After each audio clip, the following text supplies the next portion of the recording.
Mutra saka manungsan murah tata tamah lan durjana.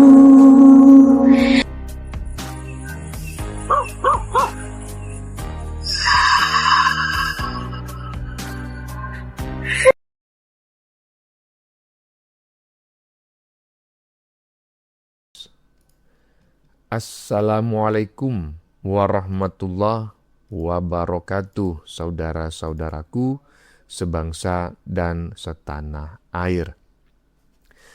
Berjumpa lagi dengan saya di Gaspol Update ya. Semoga kalian dalam kondisi selalu sehat walafiat, banyak rizki dan kaya. Teman-teman sudah pada tahu nggak ini kabar terbaru tentang Ruben Onsu, Fitri yang merupakan ex-asisten Sarwenda, serta ramainya isu yang dikaitkan dengan pengakuan Fitri setelah tampil di sebuah podcast. Kini muncul kabar teman-temannya bahwa Ruben disebut menjenguk Fitri yang sedang sakit, sehingga ya tentu saja kembali memicu beragam spekulasi dan perdebatan di media sosial antara yang mendukung Ruben dan yang mendukung Sarwenda. Oke lah ya. Nah, bagaimanakah videonya dan bagaimanakah respon netizen? Mari kita tonton bersama, kemudian mari kita komentari bersama di bagian akhir video. Ini dia.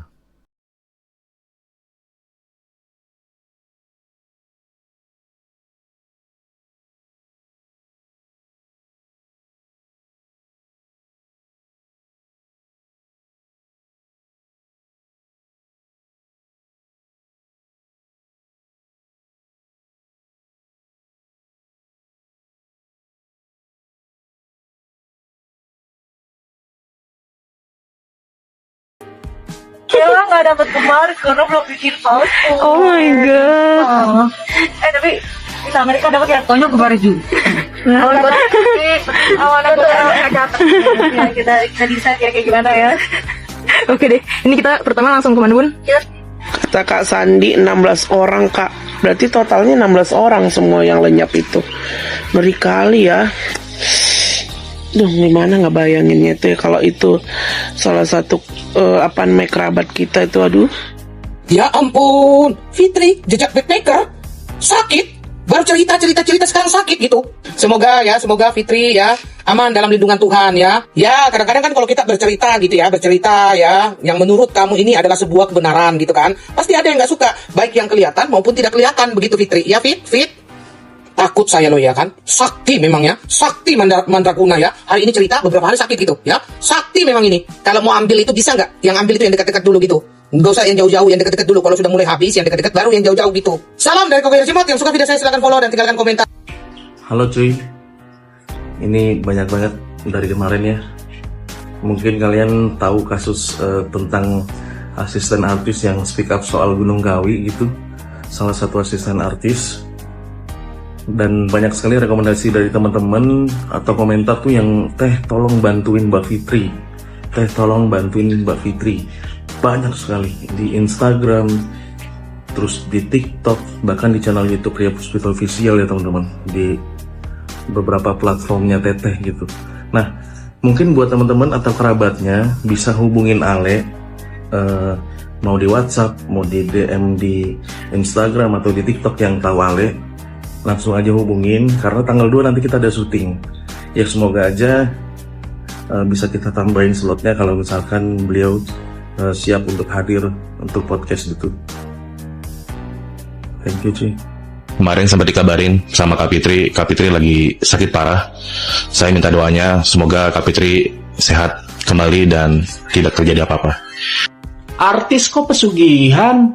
Nggak yakin ya sama bakatnya sendiri? Atau memang nggak ada bakat sampai memutuskan untuk nekat melakukan ritual pesugihan? Jadi beberapa hari ini lagi rame mengenai katanya ada rumor artis yang melakukan pesugihan sudah beberapa tahun. Dan ini adalah Mbak Fitri. Dia adalah mantan asisten artis tersebut. Dan beberapa hari lalu Mbak Fitri ini berani speak up dan menjadi narasumber di podcast Jejak Backpacker. Gue nggak tahu ya Mbak Fitri ini nama samaran atau bukan. Ya mudah-mudahan memang nama samaran, bukan nama asli. Tapi yang menjadi perhatian gue, muka narasumber ini kan sudah ditutup pakai topeng. Tapi kenapa suara dari Mbak Fitri ini tidak disamarkan? Belum lagi selain Mbak Fitri ini ada Mbak Tuti. Dia adalah mantan ART si artis tersebut. Dan suara si Mbak Tuti ini juga sama, tidak disamarkan. Apa itu nggak bahaya? Belum lagi si Mbak Fitri ini sekarang lagi sakit keras setelah menjadi narasumber di podcast tersebut. Kenapa sebahaya ini sampai kedua narasumber ini suaranya tidak disamarkan? Saya harap untuk tim podcastnya bisa melakukan pendampingan untuk Mbak Fitri dan Mbak Tuti ini. Kita balik lagi ke artis pesugihan ini. Bukannya kalau pesugihan itu yang akan menjadi tumbal terakhir itu adalah yang melakukan ritual ini ya? Menurut kalian siapa sih artis yang dimaksud? Gue tunggu di kolom komentar. Udah pasti karena itu tumbal dan ya mungkin dipotong seolah-olah biar itu bekerja ya. Padahal itu dihukum kan orangnya kalau sampai mematikan orang banyak gitu. Nah ini memang sudah disengaja tuh bayar upeti. Waduh, itu guys ceritanya Ruben. Dia bilang waktu pergi sama Thalia sama Wenda ini nggak ikutan. Dia pakai mobil sendiri. Mungkin 3 orang ya jadinya 3 mobil dan mungkin Wenda ini nggak ikut ke acaranya Ruben. Kalau Ruben sama anaknya pakai mobil sendiri guys, tabrakan juga.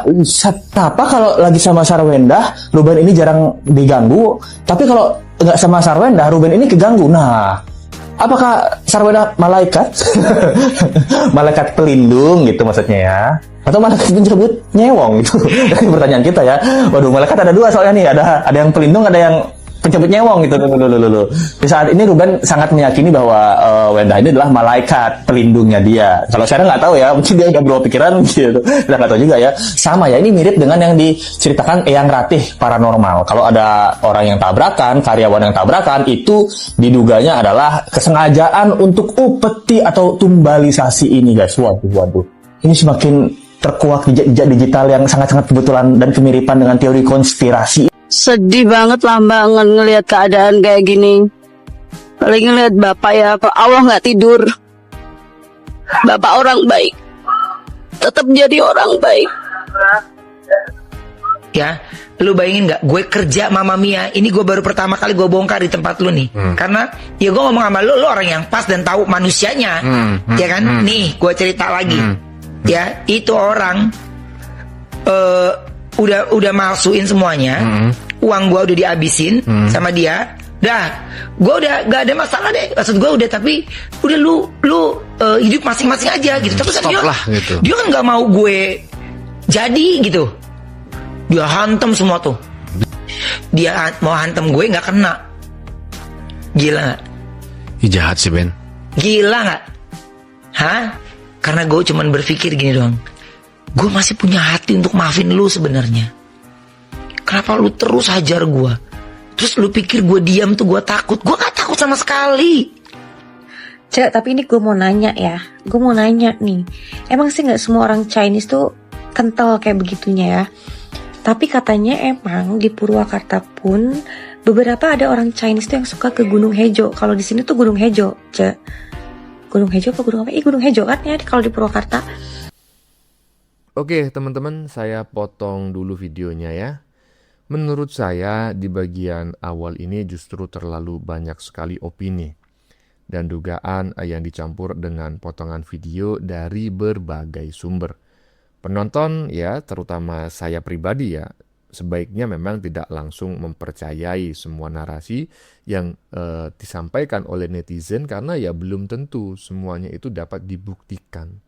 Yang paling penting adalah mendoakan Fitri agar segera pulih ya, sehat kembali. Kan begitu toh? Iya. Sementara terkait dugaan-dugaan yang belum jelas ya sebaiknya tidak dijadikan kesimpulan yang prematur. Oke? Lanjut. Nah mungkin si artis itu ke Gunung Kawi ya Cek ya. Tapi emang katanya orang Chinese tuh emang suka kayak begitu-begitu gitu. Jadi aku pernah nih ya, mungkin tapi gak semua orang Chinese ya, sebenarnya gak Chinese aja sih. Sunda kayak gitu juga ada aja ya kayak begitu-begitu, tapi nggak yang ada tumbal juga, Cak. Ya gitu, lu numbalin orang. Tapi aku pernah nih ya, aku kan dulu pernah punya orang yang suka mijit langganan. Nah dia tuh orang Chinese, Cak. Dia mau alaf. Nah dia tuh dibuang sama keluarganya karena dia mau alaf gitu. Nah dia tuh cerita katanya emang kalau orang-orang Chinese gitu emang kental kayak begitu-begitunya. Biasanya kalau di Purwakarta itu ke Gunung Hejo. Kalau di si itu meren si eta mah ke Gunung Kawi nya. Kayak begitu katanya. Itu tuh dia ngasih tahu ke gue itu kalau ciri-ciri orang yang ke Gunung Hejo, ke Gunung Kawi, coba dilihat di tempat usahanya tuh biasanya suka ada yang digantung katanya di tempat usahanya tuh benda yang dibungkus apa gitu. Nah itu kalau teteh datang ke toko orang Cina yang ada kayak begitunya berarti dia fix emang suka ke Gunung Hejo katanya gitu. Dan biasanya itu mereka nggak gratis dapat kayak begitu, ada harga yang harus dibayar. Biasanya ada anak yang cacat, ada anaknya nggak kawin, itu tuh ada katanya nggak gratis ya, lu minta sama dedemit kayak begitu, pasti ada tumbal.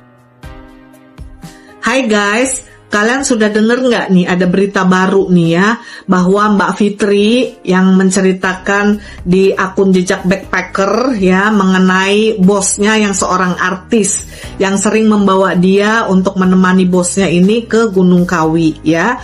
Nah, kalian sudah dengar nggak? Saat ini dia sedang sakit keras loh ya. Sehabis dia menceritakan apa yang dia alami sewaktu dia masih bekerja di tempat bosnya yang seorang artis itu ya. Teman-teman kita doakan ya supaya Mbak Fitri segera lekas sembuh ya. Padahal kan di sini Mbak Fitri tidak bercerita siapa nama inisial dari bosnya yang artis itu ya. Memang benar sih saat ini sedang rame nih cerita mengenai ya kalian tahu sendirilah ya. Saya nggak mau menyebutkan di sini ya. Kalian pasti tahu lah ya. Tapi kan ya kita kan juga nggak tahu ya maksud dari cerita Mbak Fitri ini untuk siapa ya. Biarlah itu kita saja yang berpikir ya. Tapi kan kasihan juga ya kalau setelah habis bercerita itu kok Mbak Fitrinya jadi sakit keras seperti ini loh. Ngeri banget ya kalau kita berurusan dengan yang urusan namanya kuasa kegelapan ya. Ya semoga lah dengan doa-doa dari kita semua ya yang bersama-sama kita lakukan itu akan mengalahkan, akan mematahkan semua kuasa-kuasa kegelapan yang akan datang mengenai kita ya, yang entah dari siapa yang akan mengirim kuasa gelap itu ya. Jadi kita doakan saja supaya masalah ini yang terjadi dengan Mbak Fitri bisa segera selesai ya. Dan sekarang ada lagi ART yang juga membuat pengaduan. Bukan pengaduan, berceritalah di jejak backpacker juga ya. Cuma saya belum mendengar sepenuhnya cerita dari ART ini ya. Di sini saya baru hanya menceritakan bagaimana kondisi Mbak Fitri yang sedang terjadi saat ini. Oke ya teman-teman ya. Jadi kita harus berhati-hati ya, jaga mulut kita dalam berucap, dalam mengeluarkan kata-kata ya. Jangan sampai orang membenci kita lalu mengirimkan kita dengan segala hal-hal yang tidak baik itu. Oke teman-teman, bye-bye. Meski bingung nih ya sama orang-orang yang melakukan pesugihan. Berarti orang-orang yang melakukan itu tuh pertama nggak sabaran, kedua nggak percaya Tuhan, ketiga bener-bener lu tuh nggak punya modal, skill dan ilmu ya, atau apa yang bisa buat bekerja, berkarir atau mencari nama di entertainment sampai harus minta ke makhluk yang nggak dilihat, yang nggak kelihatan, gitu loh. Bingung gue. Sekarang kan lagi kasus Gunung Kewes ini meledak ya, kebuka semua Gunung Kewes ya kan. Dan di situ disebut ada banyak ertong-ertong gitu, ngasih fotonya di situ. Mau ngapain ngasih foto begitu coba? Sementara udah jelas-jelas banget nih datang ke situ, udah tahu konsekuensinya, mesti nyerahin tumbal. Kok nggak mikir sih? Tumbal ini lu sama aja lu ngebun-bun orang loh. Memang nggak melalui tangan lu, tapi kan dari si makhluk yang perjanjian sama elu.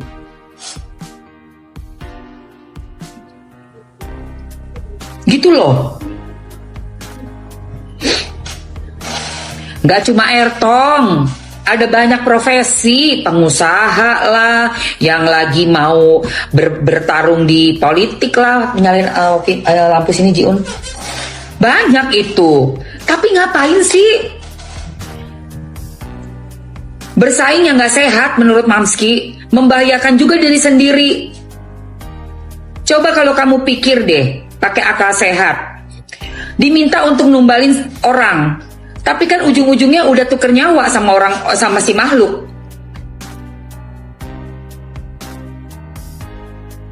Kan pengen kaya secara instan, tapi kan kekayaannya itu tidak abadi. Udah gitu emang enak lu. Mending mana? Agak lama, tapi uang itu kau hasilkan dari tanganmu sendiri. Apa uang lu pinjam dari debt collector? Langsung dapat nih 1 miliar dari debt collector, tapi lu ditagihin tiap minggu. Udah gak tiap bulan lagi, tiap minggu lu ditagihin. Abis tiap minggu ditagihin, dia tiap hari nagihin lu. Ayo, gue tanya. Apa enaknya di luar nalar gue, tau nggak? Orang-orang yang pesugihan itu setan juga, nggak kelihatan mata lagi, bisa masuk ngerangsek kapanpun dia mau. Karena lu udah buka portalnya udah lu buka sayang. Kau izinkan. Oke teman-teman, saya potong lagi videonya. Saya melihat pembahasan pada 7 menit yang baru saja kita saksikan ini mulai bergeser ke arah spekulasi ya. Spekulasi yang lebih luas mengenai praktik-praktik mistis yang bertebaran di negeri kita ini. Menurut saya pembahasan seperti ini memang sangat menarik ya, menarik perhatian publik. Tetapi akan jauh lebih menarik, lebih bijak, lebih baik jika kita itu bisa membedakan gitu loh ya. Dengan jelas mana yang berupa pengalaman pribadi, mana yang berupa opini, dan mana yang berupa fakta yang benar-benar itu bisa diverifikasi ya, bisa dirujuk dan bisa dibuktikan. Jangan sampai rasa penasaran kita itu justru membuat kita itu justru semakin mudah mempercayai sesuatu ya tanpa bukti yang kuat, karena itu ujung-ujungnya bisa ke arah fitnah gitu ya. Lanjut. Kalian tahu nggak perjanjiannya kayak gimana? Cuma tinggal bilang iya aja. Iya, minta. Lu kasih nama lu, nama bapak lu kasih tanggal lahir lu kasih alamat lu. Abis itu dia si kuncinya minta duit, udah. Nanti lakukan ritualnya ini lo lakuin. Kelar itu lu kelar sekelar-kelarnya. Dan yang paling menyedihkannya ya, yang bikin perjanjian nih, lu nih, cucu-cucu, cicit-cicit ke bawah, lu kena semua. Gue pernah nonton satu tayangan, ada di YT. Itu orang paranormal, dia harus nyembuhin nih, dibawa sama sekeluarga nih, anaknya udah berkali-kali lolos dari entah kecelakaan, entah sakit keras, entah dia sampai mau bundir. Karena di telinganya ini sudah ada guys, kalian tahu kan, hampir semua isu untuk penggiringan opini negatif tentang Buddha Sarwenda kan udah dipakai, udah dilakukan, termasuk perdukunan dan pergunung kawihan. Kan kemarin itu sempat naik itu pergunung kawihan itu sama si setan merah itu. Habis itu setelah dibantah sama kuncinya, redup tuh informasi itu. Tiba-tiba sekarang naik lagi guys. Dan yang gongnya lagi ternyata setelah isu perdukunan itu yang diarahkan ke Buddha Sarwenda, ternyata yang lewat di beranda aku malah lain. Ada informasi bahwa ada orang lain yang suka nyaranin orang untuk main dukun, perdukunan ke dukun. Kira-kira di beranda kalian lewat gak sih? Di beranda aku tuh udah sering lewat. Ada orang yang nyaranin orang lain untuk main ke dukun, perdukunan. Bahkan ada lewat salah satu artis kontroversi yang lagi live. Itu emang tahun 2023 sih live-nya. itu lewat di beranda aku. Dia menyebutkan secara gamblang nama seseorang yang konon katanya ngedukunin dia, nyaranin rekan bisnisnya untuk ngedukunin si artis kontroversial itu. Kira-kira di beranda kalian lewat nggak sih? Agak serem ya. Iya agak serem kok sukanya main dukun ya. Apalagi kalau seandainya jujur ini, aku kan muslim ya. Apalagi kalau orang Islam gitu ya. Itu kan hukumnya itu syirik banget guys. Nggak boleh banget guys. Kok hari gini masih percaya sama dukun? Tuh, ngomongin agama mulu tiap hari. Tapi kelakuannya gimana? Bener gak sih? Kayaknya sekarang setiap omongan yang keluar dari mulut mereka kayaknya udah aku anggap Lagi rame tentang pesugihan ya di Indonesia ya, gara-gara itu ya, siapa Sarwenda, terus siapa adiknya Ruben tuh ya, siapa namanya, terus siapa si Anwar ya, nyebut-nyebut Ivan segala ya. Lagi rame ya di Indonesia tentang pesugihan ya. Pesugihan itu kan emang udah lama ya, dari ratusan tahun lalu emang udah ada gitu loh pesugihan tuh. Kalau pesugihan ala-ala orang bule kan kayak yang Mongol bilang ya, yang satanik-satanik itu kan. Kalau di orang-orang bule ya, di apa, orang-orang kulit putih sana kan, yang artis-artis pada pakai gitu ya. Gue juga udah berapa kali bahas tentang pesugihan ya kan, tentang apa aja tumbalnya gitu. Pesugihan tuh banyak tempatnya, bukan cuman Gunung Kawi doang, banyak tempatnya gitu ya, banyak kok sebenarnya. Cuman ya emang yang paling terkenal ya emang Gunung Kawi, paling banyak peminatnya gitu. Terus kemarinan juga gue sempat waktu live itu gue sempat bahas tentang pesugihan. Terus ada yang nanya, Anda bicara soal pesugihan, Anda ini bicara sebagai siapa, sebagai apa, katanya gitu ya. Terus gue bilang, loh, pesugihan itu udah ratusan tahun ya, siapapun tahu. Kalau yang senang dengan dunia mistik ya, orang-orang yang senang dengan dunia mistik, kita pasti nyari tahu ya segala macam tentang santet, guna-guna, teluh, pelet, apa, ilmu kebal, segala macam tentang pesugihan. Pesugihan itu apa aja, numbalinnya siapa aja. Kita tuh kalau yang senang dengan dunia mistik tuh pasti nyari tahu ya. Mau kita seorang dukun, paranormal, peramal atau apapun, ataupun kita orang biasa yang nggak punya kelebihan apapun, ataupun kita cuman ya orang biasa, bukan yang bisa lihat setan, bukan lihat gimana nggak bisa apa-apalah pokoknya. Tapi kalau kita senang dengan dunia mistik, pasti kita nyari tahu, goblok, ngerti nggak lu ya? Kita pasti banyak nyari literasi dari buku-buku, dari majalah misteri, dari orang-orang tua-tua, kita ngobrol sama mbah-mbah, sama eyang-eyang ya. Kita pasti nyari tahu, karena kita emang seneng dengan dunia permistikan. Ngerti nggak lu? Jadi nggak usah nanya, gue bisa ngomong gitu karena gue apa, karena gue siapa ya. Nggak usah nanya.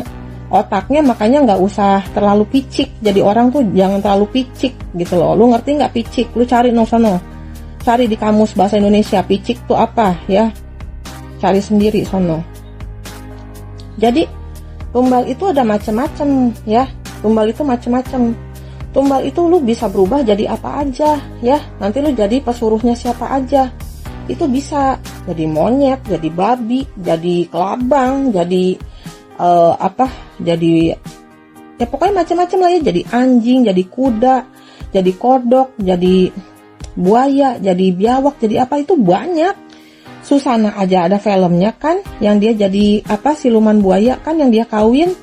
Ih, dasar emang ya orang-orang tuh pada, lu tuh yang nanya kayak begitu tololnya minta ampun deh gitu ya. Terus udah gitu, tumbalnya siapa aja sih? Emang tumbalnya harus selalu manusia? Ya pasti ujungnya manusia. Walaupun lu diminta ayam sekian ratus ekor, kambing sekian banyak, sapi sekian banyak, kebo sekian banyak, ujung-ujungnya tetap aja setelah lu lakuin berapa lama pasti mintanya ya manusia gitu. Karena emang nyawa manusia paling dibayar mahal dan paling cepet dikasihnya gitu kan.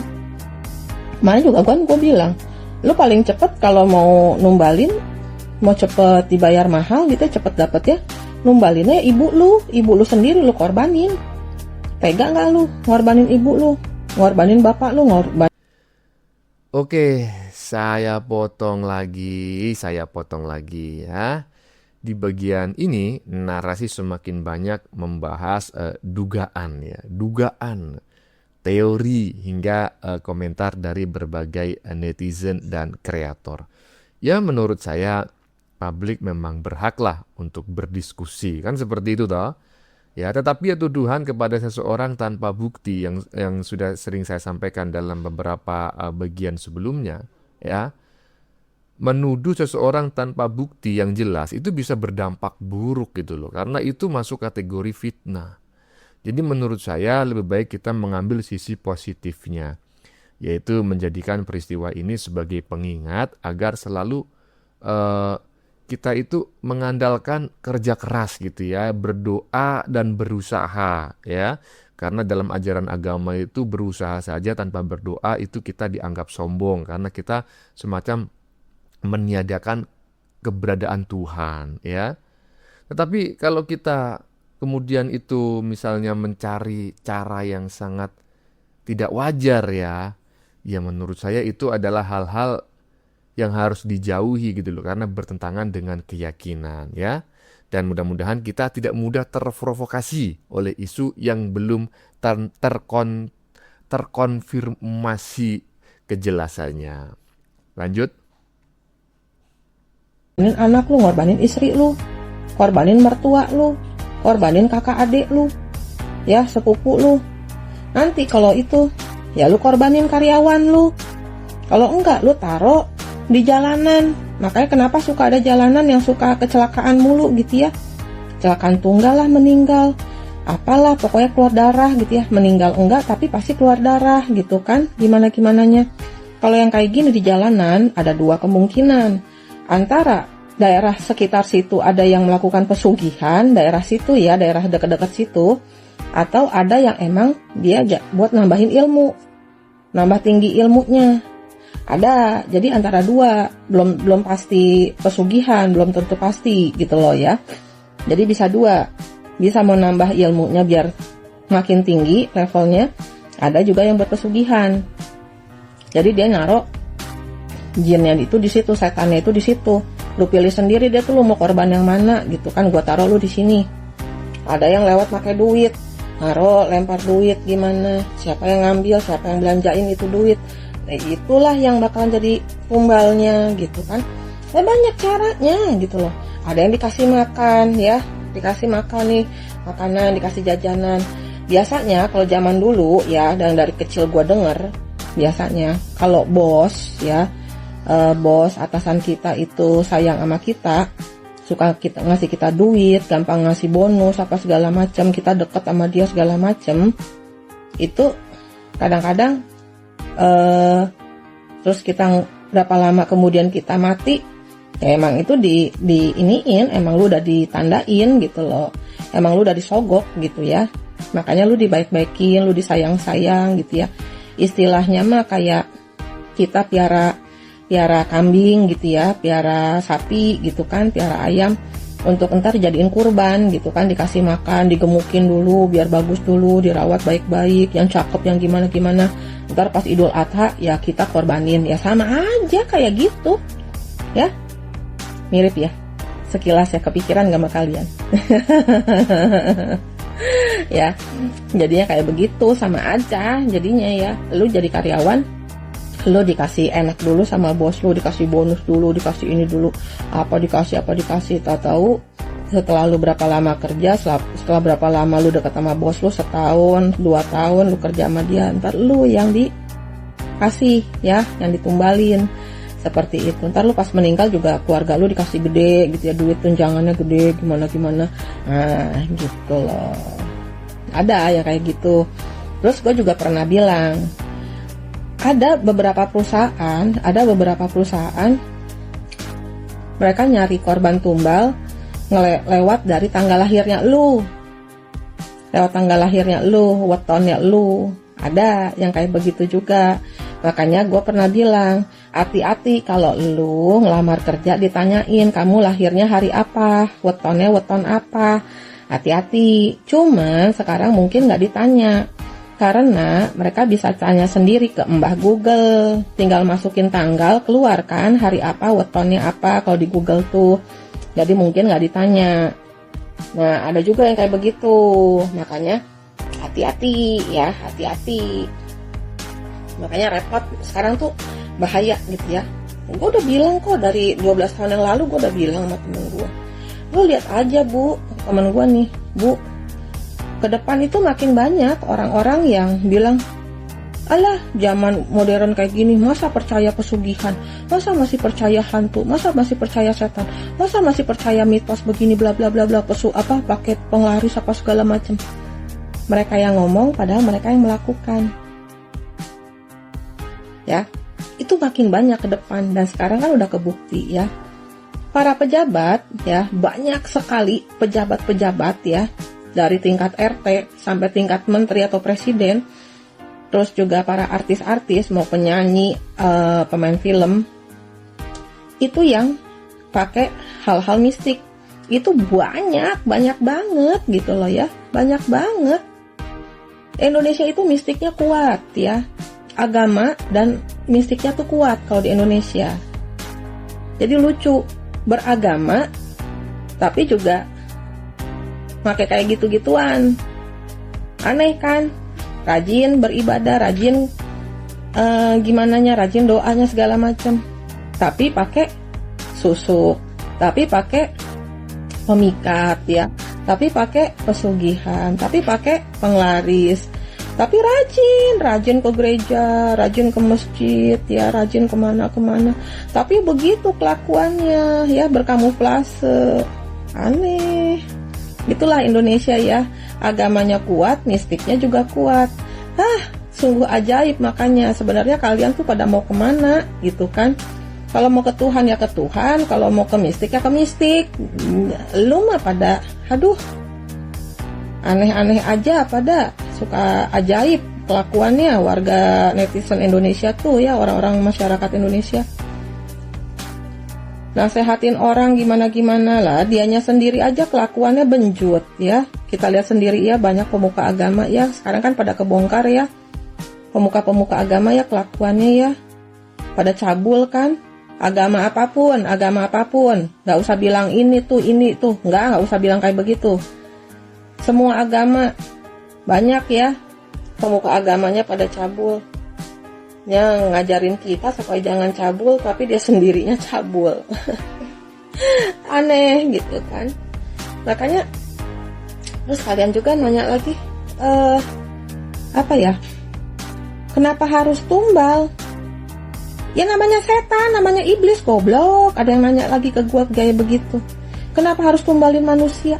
Ya namanya juga iblis, nyari pengikut, nyari anak buah. Caranya gimana? Ya itu. Mereka kan butuh tenaga kerja, ya. Terus gimana, yang itu yang jadi ditumbalin, mereka akan dijadikan apa? Kalau yang dari banyak gua baca, ya, dari banyak yang gua dengerin dari cerita-cerita horor di YouTube kan banyak ya. Lu makanya lihat tuh cerita-cerita horor di YouTube tuh banyak tentang tumbal-tumbal ya, tentang Oke teman-teman, saya potong lagi. Saya pribadi merasa pembahasan mulai berulang ya dengan tema yang sama, sehingga penonton perlu lebih selektif lagi dalam menyaring informasi, karena informasi yang berulang ini bisa mensugesti psikologi, seolah-olah sesuatu yang belum jelas itu menjadi jelas, sesuatu yang belum tentu benar terlihat seolah-olah benar ya. Banyak cerita yang disampaikan bersifat pengalaman, ya, kepercayaan maupun pendapat pribadi narasumber. Menurut saya akan lebih bijak jika kita tidak langsung menghubungkan setiap kejadian dengan satu penyebab tertentu tanpa dasar yang kuat. Ya, ini adalah pendapat saya. Yang terpenting adalah kita harus bisa mengambil hikmah ya dari kejadian-kejadian ini dan tetap berpikir dengan jernih. Gimana? Setuju nggak? Lanjut. Pesugihan. Lu baca sono tuh, dengerin ya. Banyak literasinya di YouTube yang cerita-cerita tentang tumbal, tentang pesugihan. Mereka itu ada yang dijadiin budak, dipecutin, ya, diapain, dipukulin kayak pantau. Ada juga yang dijadiin bangku, dijadiin lantai, dijadiin tangga, ya, segala macem gitu. Banyak. Jadi lagi viral ya guys di aplikasi sebelah itu tentang pesugihan. Nah ini teman-teman, ini aku mau cerita ya, didengarkan boleh, enggak juga enggak apa-apa. Tapi ini juga bisa jadi motivasi buat kalian kalau kalian dengar cerita aku. Nih ya, ini simak baik-baik ceritanya ya. Semoga ini jadi inspirasi dan motivasi dan juga manfaat buat kalian semua ya. Nih cerita aku nih teman-teman, ini kisah nyata tentang pesugihan. Ini teman-teman, kan di aplikasi sebelah tuh lagi rame tentang pesugihan si S sama si RO ya, mantan suaminya. Si S ya ini memang ini ya, dia pesugihan. Nah sedangkan aku terjadi pada diri aku sendiri nih dulu ya teman-teman nih. Kalau aku sih kena fitnah. Kalau si S ini memang benar-benar dia memang pesugihan ya, artis itu ya. Kalau aku dulu pernah difitnah. Astagfirullahaladzim, Masya Allah, la ilaha illallah ya. Aku juga teman-teman waktu itu aku difitnah. Aku nih melakukan pesugihan sama orang-orang kampung yang memfitnah aku. Kalau orang-orang sekitar sini sudah tahu siapa aku ya. Nah waktu itu tuh teman-teman, aku dulu itu pernah punya karyawan 50. Nah dan tiba-tiba karyawan aku itu meninggoy. Meninggoynya itu di tempat kerja aku ya. Ke satu karyawan aku ini yang meninggoy, dia tuh punya masalah sebenarnya sama si suaminya ya, masalah berat. Terus dia tuh setiap kerja selalu ngomil kopi bubuk. Kemudian karyawan aku itu kan lemes siangnya itu ya, tengah hari ya, jam 12 tuh. Kemudian dia pulanglah ke kontrakan, istirahatlah di kontrakan. Tiba-tiba aja gak bisa dibangunin lagi sampai jam 2 sore. Akhirnya aku dipanggil tuh sama yang lain, aku datang ke kontrakannya, aku bangunin, lalu aku manggil dokter karena aku penasaran ya. Dan apa yang terjadi, kata dokternya itu memang ini udah nggak ada, udah meninggal. Katanya sih sejam yang lalu, mungkin dia meninggalnya sekitar jam 2, aku panggil dokter sekitar jam 1, meninggalnya jam 2. Nah kejadian terjadi sama aku teman-teman. Ya itu, makanya aku sering difitnah orang, itu terutama fitnahnya tuh dari orang-orang kampung aku sendiri. Dan akhirnya karena dia karyawan aku dari kampung, aku dari Kuningan Jawa Barat, aku bawalah pulang ke kampung. Aku bawain makanan, aku biayain semuanya lah gitu intinya. Nah, kalau orang tuanya sendiri, ibu kandungnya udah tahu siapa aku, karena aku memang bukan pemuja setan, bukan orang yang suka kena pesugihan, tapi memang mungkin nasib aku tuh harus difitnah orang mulu teman-teman ya. Nah itu, nah akhirnya orang-orang sekampung tuh fitnah aku karena aku ini pesugihan. Dan memang inilah mungkin nasib aku harus seperti ini. Dan memang aku tuh waktu itu teman-teman, aku ini emang udah kaya duluan. Iya benar, bukannya aku menyombongkan diri ya. Mobil baru punya, mobil APP waktu zaman dulu tuh ya, mobil baru Jazz Grace gitu, padahal itu ngutang. Tapi mungkin orang-orang mandangnya, wah tiba-tiba aja nih. Terus aku udah kebangun rumah ya, tingkat. Mungkin dipikir orang itu kan aku pesugihan loh, jubilah menjalik ya. Kemudian ada lagi nih kejadiannya ya Allah, aku juga nggak tahu kalau kejadian itu menimpa diri aku ya. Tiba-tiba aja teman-teman ya, ada yang ngontrak di kontrakan aku kan rumah punya 3 waktu itu ya. Aku kontrakin tuh yang 1 ya. Nah tiba-tiba aja yang ngontrak itu hamil. Setelah hamil itu anaknya meninggal. Nah disitulah aku semakin hancur karena banyak memfitnah aku ini jadi pesugihan. Innalillahi ya. Nih buat teman-teman ya, dengarkan baik-baik. Orang muslim itu nggak mungkin pesugihan. Apalagi orang seperti aku, ibadah aja rajin, sholat 5 waktu nggak pernah ketinggalan, puasa pun rajin. Kenapa harus pesugihan? Nah ini buat orang-orang kampung nih, semoga lihat video aku nih, karena aku nih sering difitnah pesugihan teman-teman. Emang aku punya segalanya karena aku pekerja keras. Aku nih kalau kerja di PT dari pagi, berangkat jam 7 pagi, pulang tuh jam 1 malam kadang-kadang.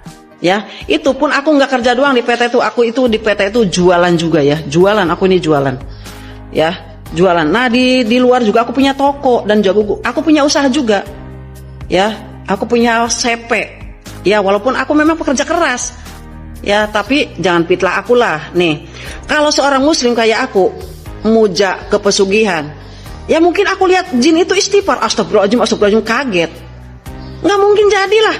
Karena jin itu takut sama orang yang istighfar. Terus kalau aku misalkan lihat tuyul, ya aku istighfar lah, ngeri kan. Astagfirullahaladzim, ya Allah, aku mohonnya sama Allah pastinya juga. Ya nggak bakal jadi kalau kita pesugihan. Jadi yang suka mitnah-mitnah aku pesugihan itu nauzubillah min dzalik. Aku ini dalam hati selalu istighfar ngelihat apapun. Ngelihat harta banyak juga istighfar, ya Allah, alhamdulillah, ya Allah, ya aku selalu bersyukur. Apalagi kalau sampai ngelihat genderuwo atau apa, ya istighfar, ya astagfirullahaladzim, ya Allah, kan kaget. Jadi nggak mungkin kalau seorang muslim itu pesugihan kecuali yang beda agama. Kalau masalah Gunung Kawi itu aku dari tahun 1890 aku udah dengar semenjak aku tinggal di Jakarta. Itu pun yang suka pesugihan tuh orang-orang Cina kebanyakan. Tapi ya kalau aku nauzubillah min dzalik, jadi maaf ya buat kalian yang suka nuduh-nuduh aku pesugihan. Enggak lah. Muslim itu yang taat sama agama, yang taat ibadah, bisa pesugihannya sama Allah. Ada wirid untuk jadi kaya raya, ada sholat untuk kaya raya, ada bisa tahajud, bisa sholat duha, bisa wirid sebanyak-banyaknya agar kaya raya. Itulah pesugihan muslim ke Allah aja. Ya seperti itu, oke? Kalau sudah tahu silahkan dipraktikkan. Untuk muslim, pesugihan itu nggak usah kemana-mana. Ya, nggak usah kemana-mana, minta doa sama orang tua satu. Doa sama orang tua, sayangi orang tua. Terus tinggal ibadah aja, perbanyak dan wirid, oke? Dan semoga ini bermanfaat buat kalian semua ya. Ya, Mamski, ya, Emma Waroka, Koko Hirochimot, Rita Gading, sama Onyo. Kenapa bisa si Onyo dilaporin sih? Itu kan anaknya sendiri, Kak. Maksudnya, tunggu ya, ini kocak. Ini menurut aku jadi komedi kalau memang benar Onyonya yang kena juga ya, Kak. Maksudnya gini, itu kan curhatan real. Oke, saya potong lagi. Panjang kali video ini ya, tapi nggak masalah. Oke teman-teman, menurut saya semakin panjang pembahasannya, semakin terlihat bahwa isu ini berkembang karena banyak potongan informasi yang saling dikaitkan. Penonton sebaiknya tidak terburu-buru dalam menentukan siapa yang benar dan siapa yang salah. Biarkanlah fakta berkembang sesuai bukti yang ada, sementara kita cukup mengambil pelajaran agar tidak mudah terpengaruh oleh kabar yang belum tentu akurat. Ya, kita saksikan saja bagaimana perkembangan selanjutnya. Lanjut. Saya potong lagi ya. Saya melihat bagian ini lebih banyak mengulang ya. Mengulang berbagai pendapat dari media sosial dan kanal YouTube. Masa anak sendiri dilaporin sih? Ya, keluarganya sendiri. Itu yang bikin shocknya. Aku berharap listnya nggak sengaja dibuat-buat begitu ya. Dia mana ya Dokci nyebutinnya ya. Pokoknya 4 akun ini salah satunya anaknya sendiri. Wow. Shocking. Yes, really shocking. Aku juga shocking ini.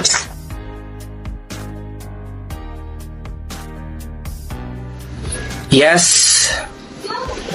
akun Onyo kena salah satu yang dilaporkan. Seperti itu Dokcin ngebaca listnya ya. Tapi kalian jangan ini dulu ya. Listnya memang cukup bikin kaget, tapi juga nggak aneh sebenarnya. Kalau akunnya Onyo yang akun Igoy, ya kan? Terus kalau thank you Patrice. 3 akun lainnya itu ada akun Koko Hirochimot, ada akunnya Lita Gading, terus Mamski. Nama akunnya siapa?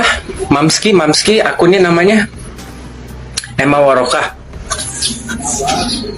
Ya. Jadi 4 akun tadi itu. Ya, itu yang listnya keluar. Dokcin bacanya begitu. Ya kan, karena kan si pengacaranya juga kan 2 jam lalu sudah ngomong dengan wartawan. Pasti tanya akunnya lebih dari 10 enggak, cuma beberapa segelintiran aja. Yang tadi akun yang Dokcin enggak, Tessa, Bunda Tessa enggak termasuk dalam laporan. Nggak tahu aku. Itu yang Dokcin baca. Kalian tetap pantau list yang sebenarnya nanti yang diduga untuk yang dilaporkan karena mencemarkan nama baiknya Sarwenda, itu kan bisa aja nanti listnya muncul yang versi lainnya ya. Tapi yang lagi jadi bahan pembicaraan adalah akun-akun tersebut, ya kan? Karena di sini juga kan ada akun sebenarnya yang menjadi gongnya sebenarnya kan akun-akun YT ya kan, akun-akun YT yang mengeluarkan dokumentasi sama podcast. Sebenarnya itu juga kalau mau main lapor-laporan ya gitu, itu juga harusnya, apalagi itu kan mendatangin orang yang. Aku mau nanggapin komen di VT aku nih yang selalu bilang bahwa SW itu pesugihan ke Gunung Kawi.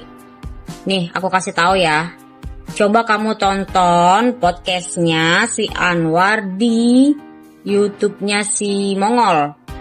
Gak tahu deh di YouTube-nya Mongol atau siapa, intinya dia lagi podcast dengan si Mongol ya.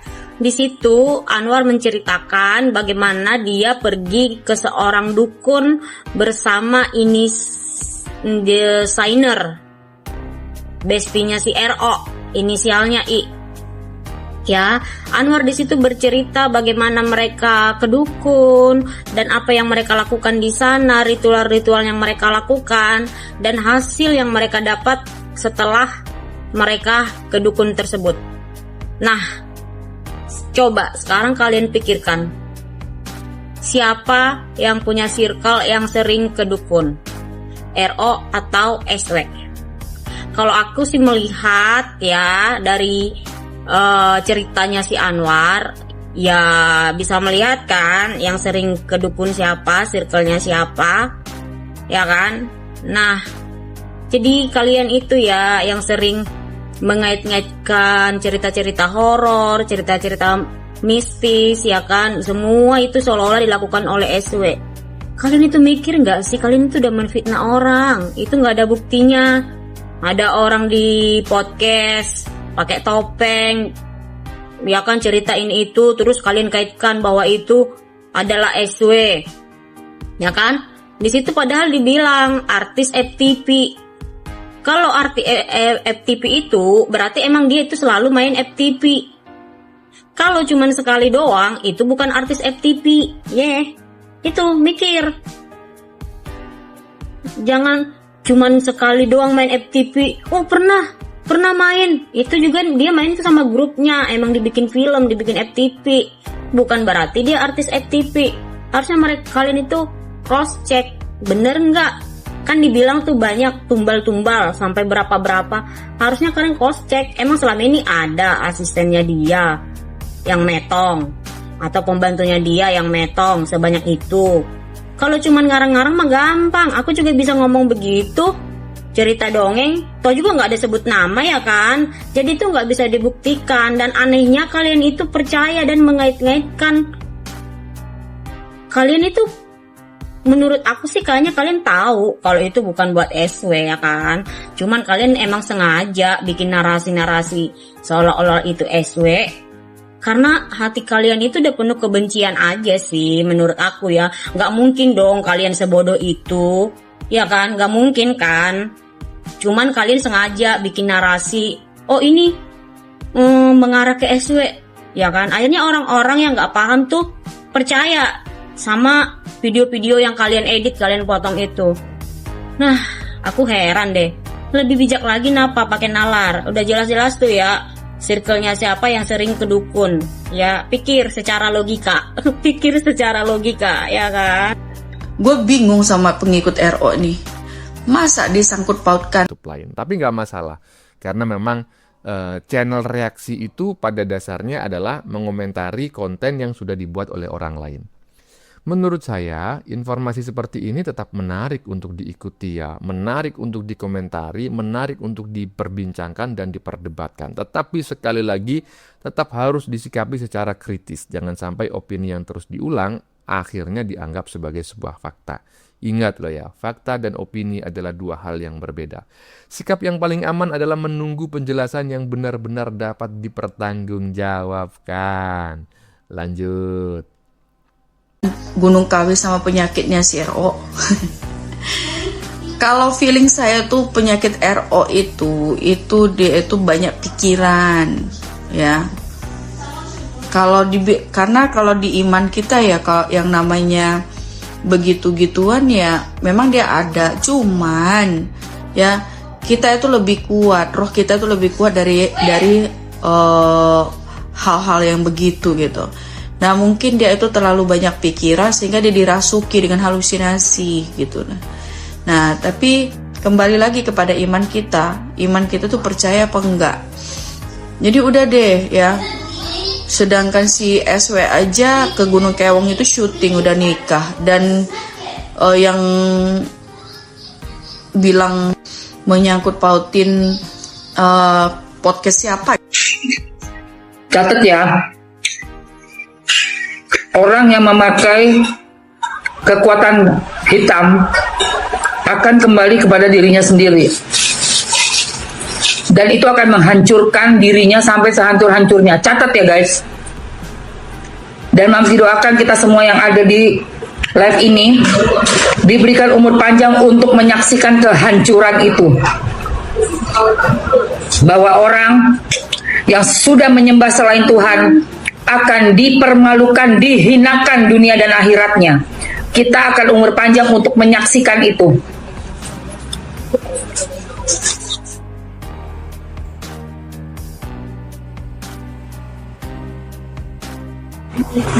Sudah mencoreng nama artis, public figure,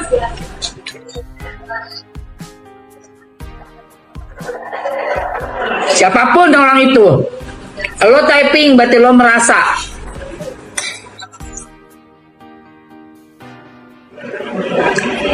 Lo typing berarti lo merasa.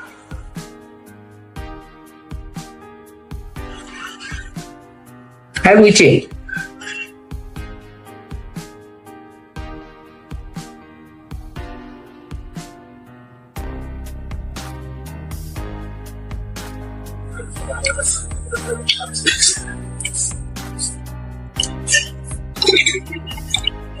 Kau pikir minta ke demit, mereka nggak minta sampai anak cucu elu.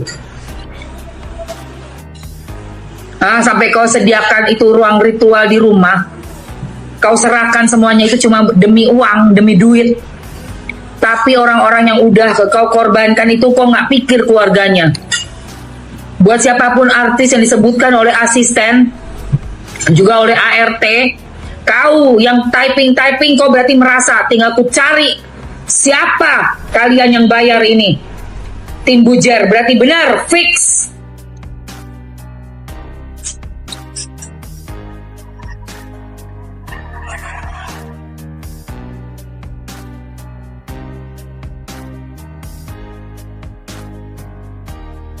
Ternyata yang ini bukan kuah susu.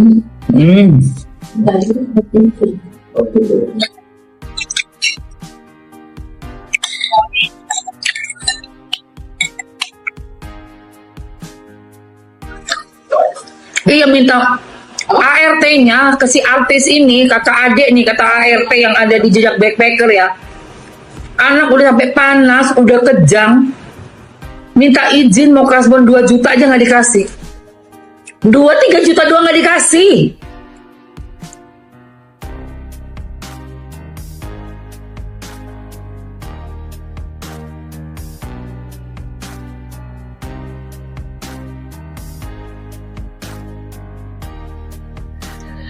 Teman-teman sudah melihat nggak part 2 dari akun Jejak Backpacker ya. Sekarang ini kesaksian dari Mbak Tuti namanya ya.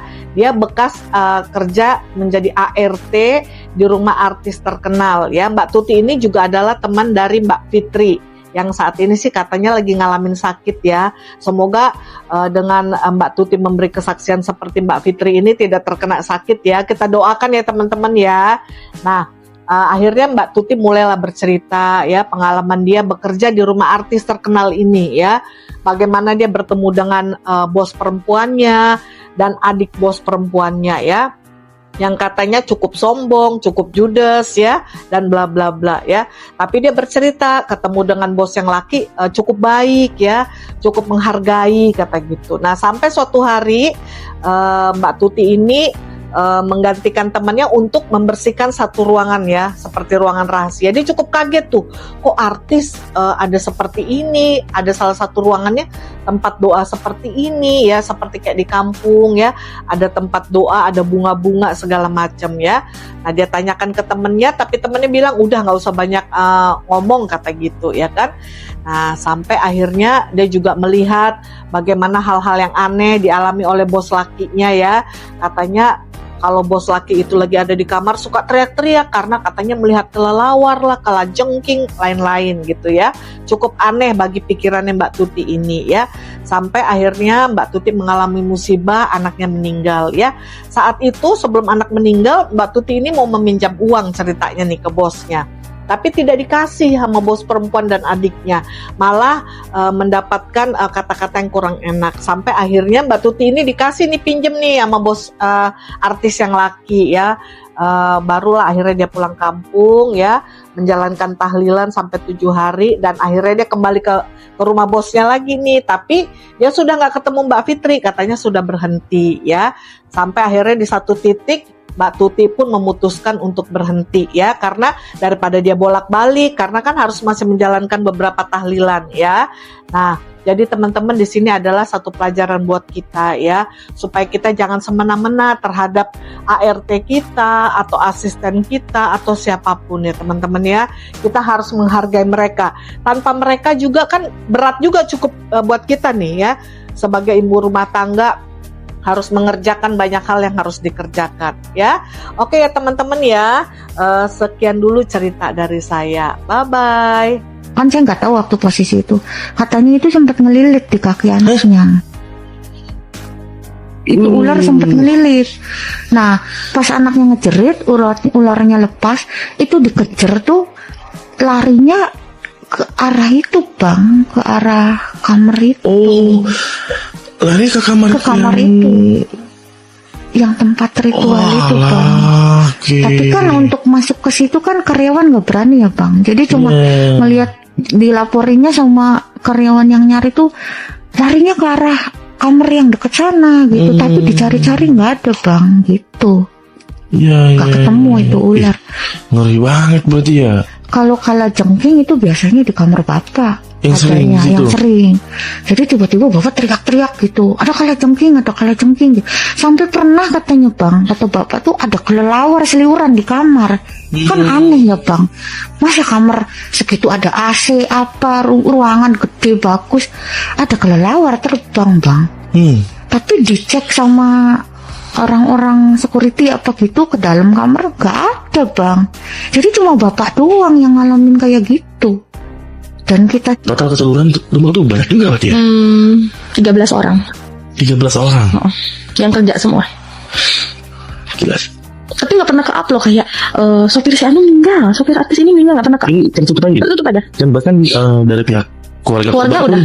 Keluarga korban pun juga kan ini nggak ke-up nih? Iya. Kan kakaknya yang ada di lokasi itu. Nah itu ada yang sampai nyamperin kah atau ini ada curiga atau gimana? Nggak ada, bingungnya loh. Mereka kayak ya udahlah gitu, mungkin dikasih kompensasi, aku juga nggak tahu. Tapi aku pernah ngeliat ibu ngasih amplop tebel segini nih.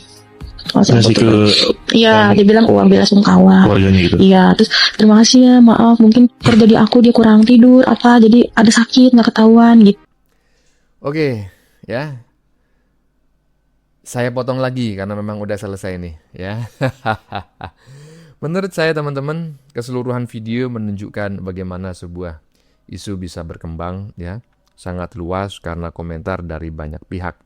Sebagai penonton ya, sekaligus sebagai kreator reaction, Kita sebaiknya tetap mengedepankan akal sehat ya, menghormati semua pihak yang disebut-sebut tadi sejak awal konten, dan tidak ikut menyebarkan tuduhan yang belum memiliki dasar yang jelas. Mari jadikan tayangan seperti ini sebagai bahan diskusi, bukan sebagai dasar untuk menghakimi seseorang. Ingat loh ya, jangan dijadikan dasar untuk menghakimi seseorang. Oke, demikian dulu komentar saya. Sebelumnya saya memohon maaf jika dalam penyajian konten ini ada kata-kata yang menyinggung, kurang tepat penggunaannya, atau ada data yang dianggap keliru atau salah. Saya memohon maaf yang sebesar-besarnya. Kita jumpa lagi di lain video. Salam NKRI.